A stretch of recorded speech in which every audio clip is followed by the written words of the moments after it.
And so I warp into the sphere of influence of the moon and begin the science spam for high over the moon. Incidentally, I did time warp through the sphere of influence change there, and that is going to have a bearing on things a little bit later on. I don't think it's quite so bad nowadays, but certainly in older versions, time warping over a sphere of influence change was something you really didn't want to do. As you can see, the same bug is persisting with the thermometers, so we may have two non-functional thermometers on this probe at this point.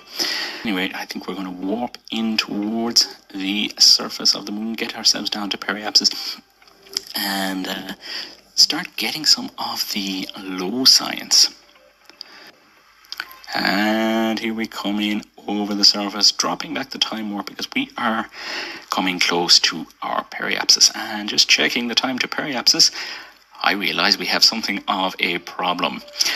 We are on an impact trajectory with the moon, and luckily I spotted it in time and was able to rectify the situation.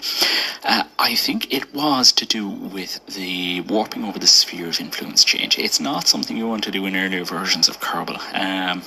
I don't think it's as much of an issue nowadays, but a little bit of fuel. We have plenty of Delta V aboard this vessel, and we bring ourselves up to just over 7 kilometers, which should be low enough to grab some of the low over moon signs without actually crashing the probe into it.